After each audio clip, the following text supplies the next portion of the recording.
Welcome to Uncluttered and Unfiltered, the podcast urging you to let it go and don't look back. With nationally acclaimed professional organizer Christine Stone and self-proclaimed hot damn mess radio and TV personality Eden Kendall.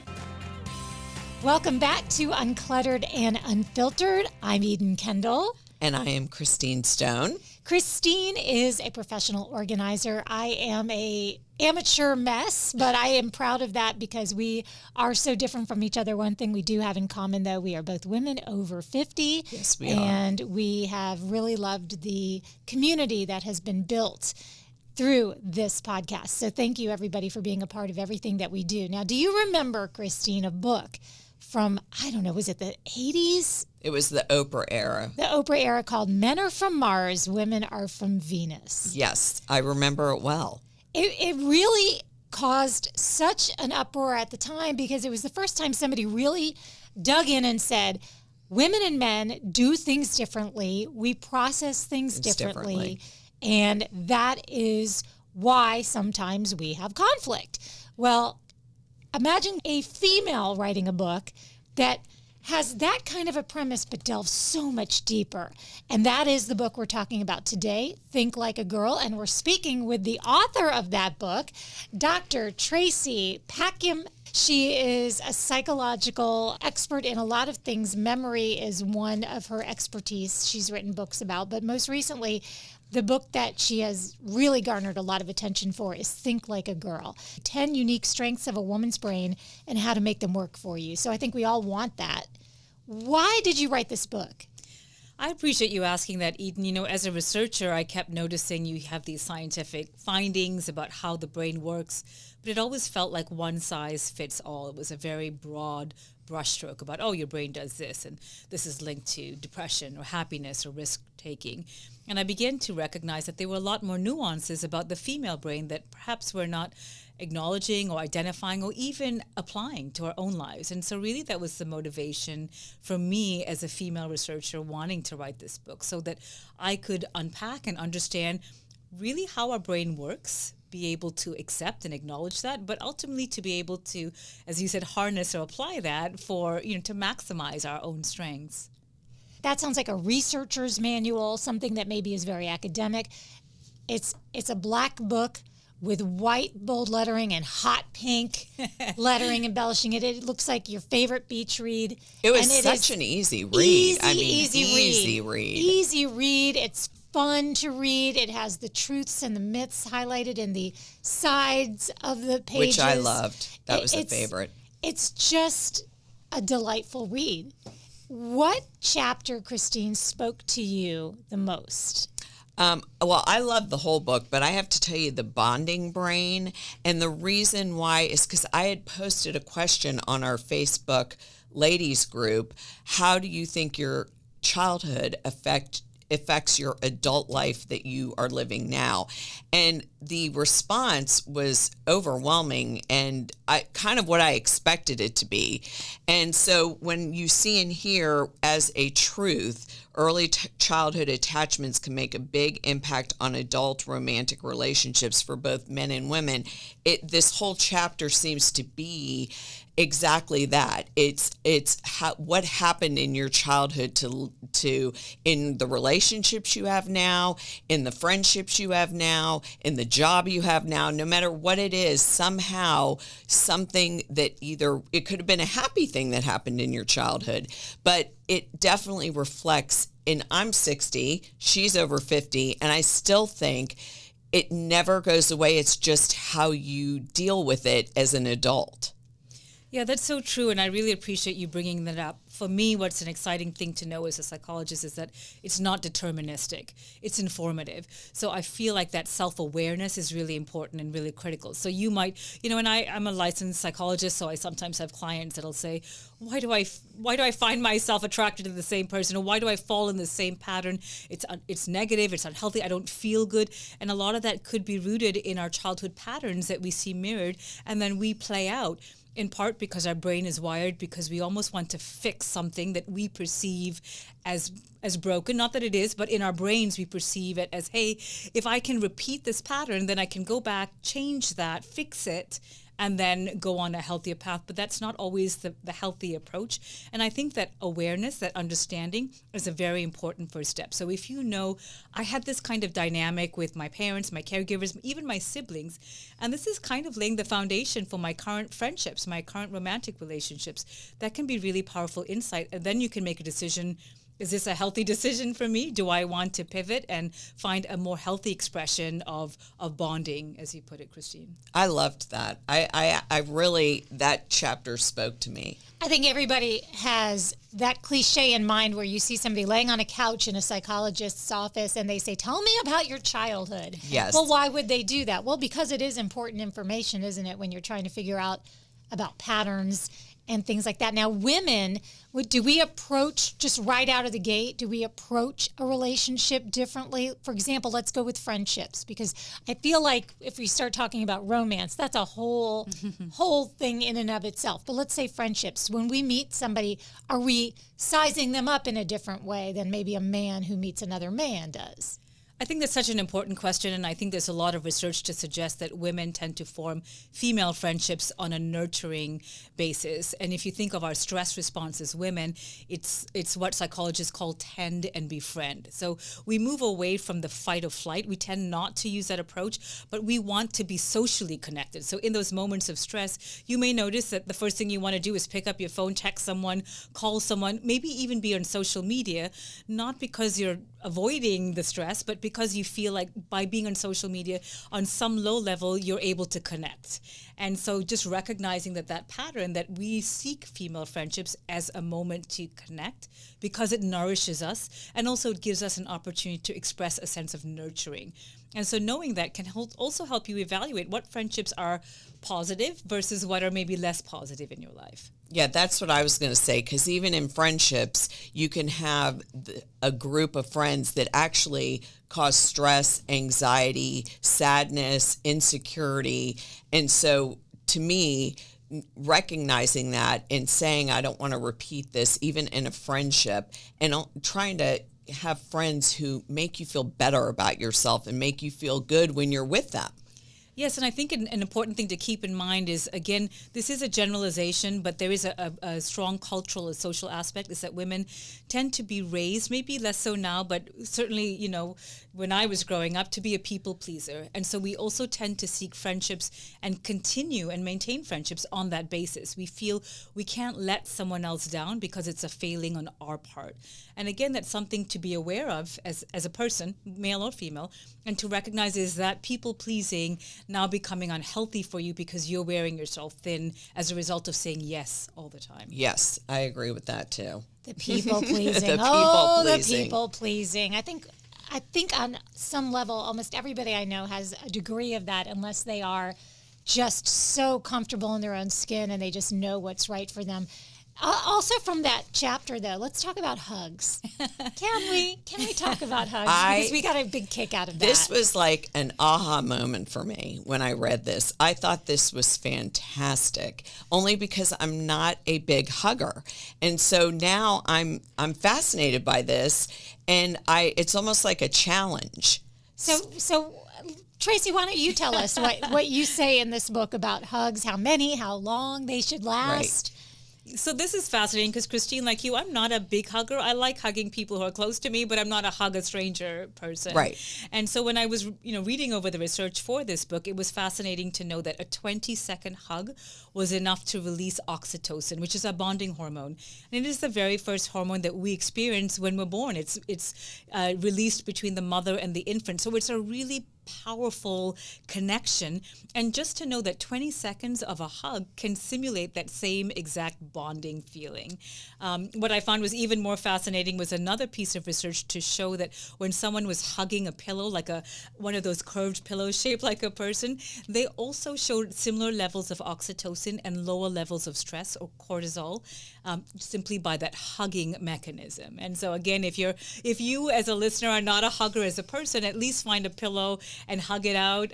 Maybe when you're talking about something stressful, hug a pillow when you're doing that. I think this is a great idea. And also, you don't realize how long 20 seconds is long. until you start to look at your phone or whatever and do 20. It's long. And so this should be very interesting. I'm laughing to myself because no matter what the argument that arises in our household is, my husband always tells everyone to hug it out. All right, you two just hug it out, whether I'm arguing with my son or my daughter, or they're fighting with each other. And I think, wow, I guess there is science behind that. But man, there are a lot of physical things you can do that can alter the way you think. Now, whether or not this is different for a man or a woman isn't necessarily what I'm leaning towards with this question, but when would it be a smart idea to stick your hand in a bucket of ice? Because as somebody who hates being cold, just the idea of like submerging my hand in ice, I can't wrap my brain around it. But then again, that's why you suggest it for what? Decisions? Is that where we're supposed to do that? That's right. So in my lab, I wanted to explore how we make decisions, specifically risky decisions. And I know that our brain is set up in two ways. It's called the dual decision making. One is what we call a hot decision, an emotional decision. Right away, you feel your kind of breath rising, your chest rising, and you make that emotional decision. The other pathway is called a cold decision making, a more rational. We step back, we consider that. And women in the literature, as well as culturally and socially, have been suggested that we're more emotional decision makers. And I wanted to put that to the test in the lab. So I gave a very common philosophical dilemma. It's made its way into popular media and TV shows. It's called the trolley dilemma. And you can look that up on your own. But essentially, you as the person have to decide who to save and who will get injured. Oh, I love those. And I found that women in the lab, and this again is well established in other researchers' labs as well, but they tend to make the more emotional decision. They find it very difficult to have to injure anyone. But what I found were two things that were very interesting. One, women are motivated by a need to protect. So it wasn't coming from an inability to make decision. Rather, it was coming from a very powerful nurturing framework that they wanted to protect as many people as possible. But on the surface, it seemed like they were not able to make a rational decision. But really, it was a very powerful place. But if you're a person that feels like you have to make a rational decision, I also found in my lab that when you stick your hand in a bucket of ice for 1 minute, again, quite a long time when you're, have your hand cold like that, what it does is it flips the switch in your brain. It moves away from your emotional brain, the amygdala, because your emotional brain is focusing on the pain, the discomfort of this ice, and your hand is supposed to be submerged up to your elbow. Ooh. And so as a result, it kind of dials down that emotional decision making and shifts your rational brain, your prefrontal cortex, wide open. And so if you find yourself having to make a decision that you feel very emotional about, should I sell my home? Should I, give up my job and start my own business? Should I move to a different city? And you find that your emotions are maybe kind of coming into the forefront. Maybe stick your hand in that bucket of ice for a minute, and it'll turn down the dial on your emotional brain, allowing your rational brain to step in and make that decision. Well, I was talking to Eden, since this is an over 50 podcast. I think also as you get older, you do find yourself being able to not be so emotional right away. You can say, okay, I'm going to think about this and get back to it, or I'm going to sleep on it overnight. But I felt like when I was younger, I had to do something in the moment. That's where the ice would have come in really handy for me. But as women age, I think, and I saw this in the book, things change because we do a lot based on hormones. Mm-hmm. And so that was something I also found fascinating. Yes, and I think when we think of mental health, we do see the female hormones come into play here. We're simply wired with a different set of hormones that make us more susceptible to mental health issues like anxiety and depression. Again, none of this is deterministic, and they are research-based ways that we can kind of circumvent or buffer against that. One of them is yelling stop. And I know Eden and I have joked about this in the past, but there's research to show that simply putting your hand up, so that physical gesture, again, it's almost communicating to your brain like, hey, stop this overthinking pattern, and even yelling it out loud, like stop. And it can kind of give you, like you said, Christine, that way to sleep on it or step out of that circle of overthinking. And you do mention one of your truths is that women, and this isn't to minimize the fact that there are a lot of men out there who do have anxiety and stress-related difficulties, but you do say that women, based on research and based on just pure numbers, tend to be unhappier than men where it comes to the challenges you just discussed. Mm-hmm. And is hormones a part of that? Yeah, so one of the pieces of research shows that norepinephrine is a female hormone. You know, we have more of it, and it's also more linked to anxiety and depression. And so even in research with males, they find they have lower levels. Males with clinical depression tend to have lower levels of testosterone. So they are depressive tendencies that have very strong scientific basis in our neurochemistry. So some men have, different levels of testosterone, which makes them more susceptible to depression. So as you said, it does affect us all, but again, none of it's deterministic. And there's, a growing body of research to show that even things like scientific research, talk therapy, even exercise can make a huge shift in our mental health. The exercise thing is something I can bang on a drum all day about that. And when I say exercise, I mean going for a walk. Mm-hmm. I'm not talking about anything crazy like that one lady you have in that one chapter about the Spartans. Yeah. So you'll have to buy the book to figure out what I'm talking about there. But you know what I mean? Like just getting out and taking a walk, just moving your body. Mm-hmm. Sometimes that is what you need to kind of free up your thinking. And I think for women and men, that's the case. It is. And there's also research to show that, again, as you said, just a 20-minute, low-level, low-intense activity makes a huge difference. A scientifically reported significant impact to depressive symptoms. So that's really a wonderful thing to do. The kind of paradox is that when someone is experiencing clinical depression, you have low levels of motivation or anhedonia. You don't want to do anything, essentially. So the trick there is to just tell yourself, you know what, I'll just put on running shoes. I just put on shoes that I can go for a walk in. You don't have to tell yourself you're going to go for a walk, because the minute you do, your brain will create excuses. Oh, it's too cold, I can't do it, I'm too busy. But if you have your shoes on, then you can tell yourself, you know what, I'll just walk to the end of the block. And then pretty soon you'll find yourself walking that full 20 minutes. So really the idea here is to create very, very small achievable goals, starting with just wearing an outfit that you feel comfortable going for a walk in. You know what, this sounds to me like also the uncluttering aspect of it. I know, Christine, when you deal with people, they have a sense of stress, a sense of depression, and you start in one area and you finish that area. Right. And I feel like that's kind of along the lines of those little things you can do for yourself to jar yourself out of your current state of mind. Yeah, and I love that you do that, Christine. Again, there's so much research on what's called organization psychology that shows that a cluttered space tends to affect productivity and even mental health. So, you hear that, everyone? Well, I have to talk about one other thing, the liar, liar, brain on fire. I loved this chapter too, because I find men and women are different when it comes to this. They are so different. And the myth is women are more honest and lie less than men, which, that is such a myth. We all know we're all equal in it. But the truth is women lie for different reasons than men. And I feel that the reason why women, one of the reasons would be because we don't want to hurt someone's feelings. So we're not really lying. We're just twisting the truth. White lies. Because we don't want to hurt someone's feelings by telling the whole truth. Where men, I think they're such a different being because they want everything to be factual. So unless you have evidence or facts or something to back up what women are all kind of emotionally bound by what they feel and think.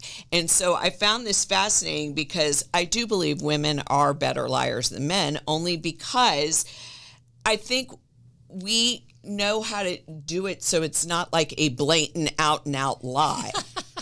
Whereas men, if my husband makes this weird facial expression, I'm like, okay, spill it. Just say it. He's got to tell. I feel like I have two brothers. I feel the same way about them. I know when they're lying. Like, you can tell more when a man is lying, I feel, than a woman. But do women lie more than men? No. So there's no research to suggest that the frequency differs. But as Christine mentioned, we do lie for different reasons. And there is research with adult females to show that they will lie what you call to protect someone, or pro-social lies. So they would be more likely to lie to protect someone's feelings than they would to preserve their own sense of self. And what I found was fascinating in my own research is that this is noticed even in children as young as 4. So I worked with pre-K children, and a simple game. They just had to throw little paper balls into a basket, and we had an experimenter pretend that they were playing the game and they failed in the game. And I found that the young girls would be more likely to lie to protect the fact that this researcher was cheating, so that they would get a prize, but not our young boys. The young boys would, just be factual and say, nope, they cheated. They went a little closer than they should have to make that basket. That's so funny. I'm telling you, this really made me think. This book, even reading just the truths and the myths, just really had me thinking. What are some other standouts? This is how we're so different. She has a nice typed up list. Yeah, I have dog ears all throughout. But please proceed.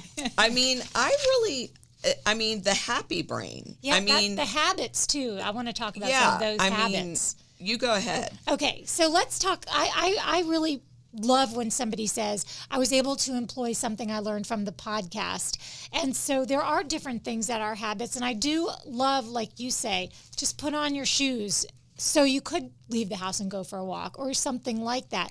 These are the kind of things that are easy enough to do in the moment. So what are some other things, Tracy, that you tell people that they could maybe start just, adding into their daily schedule or start to employ once they get those darker thoughts? What are your feelings there? I would suggest two things, and the first one circles back to the conversation we were having about people pleasing. So in my own research, I found that this idea of agency, you might think of it as control, though that has negative connotations. So the sense that you are making your own decisions is actually a buffer against depressive symptoms. And so to put this into practice, if you feel like, they asked me to do this again, I don't want to, I'm exhausted, just take a breath, take a step back and ask yourself, do I want to do this? And this is powerful because it allows you to express your agency. Do I want to do this? If you're saying, yes, I do, even though I know I'll be tired afterwards, that after the outcome doesn't matter because you are making the decision on the front end. So sometimes we make our decisions based on the outcome rather than our agency. So I would ask, the listener to just kind of move back a little bit and look on the front end. Do you want to do this? And it's hard to do that in the moment. I have many clients that'll say, in that moment, I just feel flustered. I just say yes, and then I wish I didn't, and now I can't go back and say no. So a good way to practice is just start with simple things. Do I want to have my coffee this morning? Do I want to wear this colored top this morning? Do I want to, just small things like that to almost exercise your brain into that habit of asking yourself your sense of agency. Do I want to do this? That's the first thing. The second thing is a physical gesture again, and it's called bite a pencil. And I know, Eden, you and I have talked about this too. And the reason biting a pencil it tricks your brain into feeling happy. It's based on something researchers call facial feedback hypothesis. So if you bite your pencil long ways, not straight up, but long ways, it forces your mouth into a fake smile. And your brain registers it as, if my muscles are moving upwards on my face, then I guess I'm smiling, and if I'm smiling, I guess I must be happy. So you're reverse engineering things rather than letting your brain tell your body, hey, you don't feel great today, and then your body starts slouching and, kind of taking on those symptoms. You are reverse engineering it by saying, hey, my body's telling my brain, I do feel happy today. Well, in the happy brain, it says the truth is women seek emotional and spiritual support more often than men, which can improve their happiness. I find that absolutely true. I think women, they love to explore why they're feeling a certain way and how to change it. Mm-hmm. Whereas men are kind of more routine and, they'll watch the basketball game and that'll just get their mind off of it, where women really want answers. Yeah, and I think that's important to know too. My only sort of caveat or addition to that would be careful how far down the whys are taking you. Sometimes if the whys are taking you to an unhealthy place, sometimes there's not a reason for why someone said what they said or behaved the way they did or why life just turned out the way. So sometimes just segueing to the what, like what can I do in this situation, again puts it back to that agency, that locus of control, that you are not helpless. The world is not acting on you or against you. You have some part that you can play. Love that. You mentioned something about like people asking you to do things and you're saying, why are they asking me to do all of these things? I'm so busy. And then instead saying, do I want to do this? Is that because it takes you from a place of this is just happening to me versus I am happening to the world? This is what I am out there putting out about myself. Like I'm the one, I want to be the one that gets it done versus everyone expects me to be that person. Yes, exactly. So psychologists call this idea of learned helplessness. So let's take a very simple example, the rain. We can stop and think, oh, it's raining. Why does it always rain on the days I want to do something? This is a view I ask that a lot, by the way, especially when it rained on my daughter's wedding, but go ahead. But on a larger scale, this can lead us down into a path where we feel helpless. It's raining, we can't change the weather or the situation, and so therefore we are helpless. We can't do anything. So asking yourself, what do I want to do, switches the script, and it allows you to say, okay, fine, it's raining. I acknowledge that, I accept that. What can I do? Well, I can wear my raincoat. I can decide it's raining and I don't want to go out. Well, then I'm making that decision. The rain isn't making me make that decision. And that shift in mindset can make a big difference in our mental health in the long term. Here's what I'm looking forward to.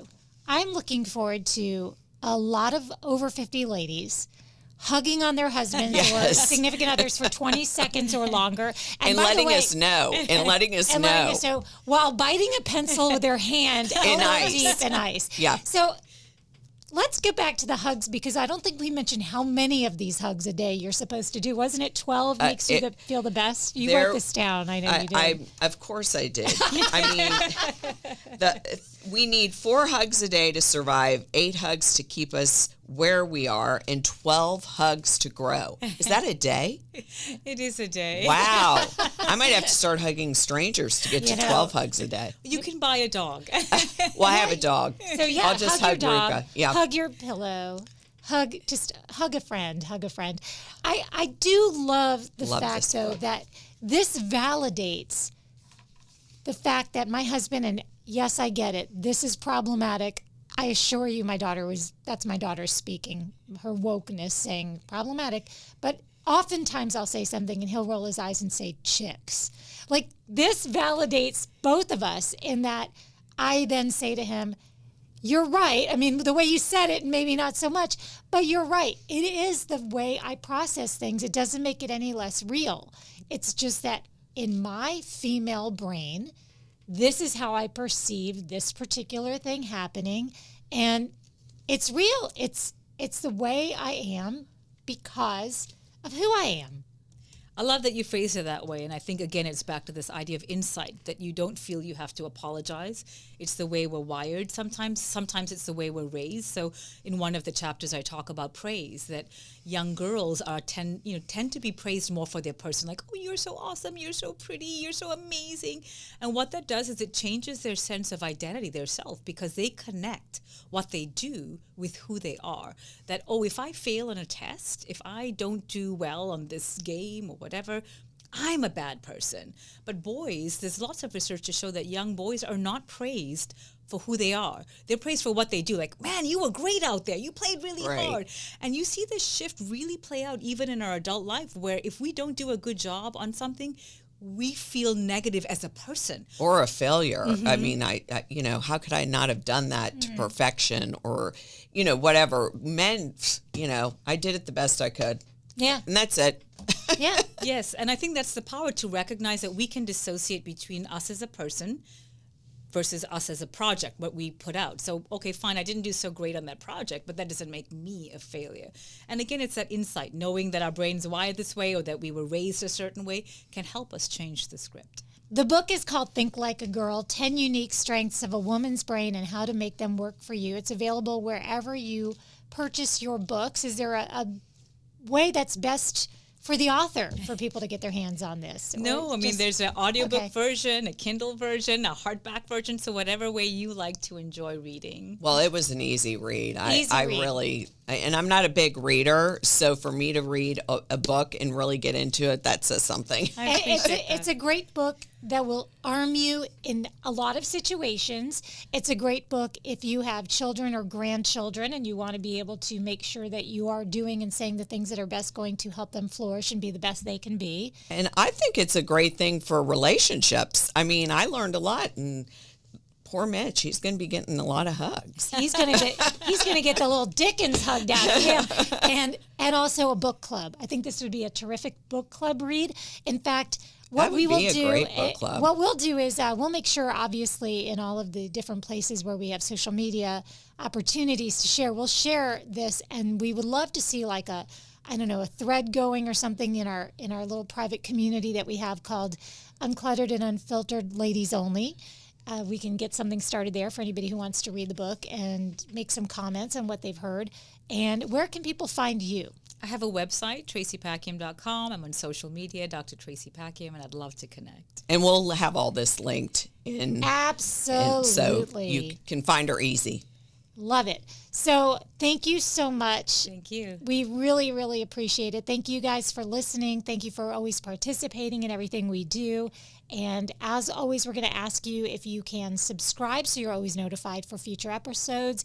If you leave stars, leave 5, please, because that helps us the most. And also what it does, too, when you leave a review is it lets other women know what they're getting into when they join. So important. We love that. And until we meet again, remember, and I know that you'll agree with this, with all things you can let it go. And don't look back.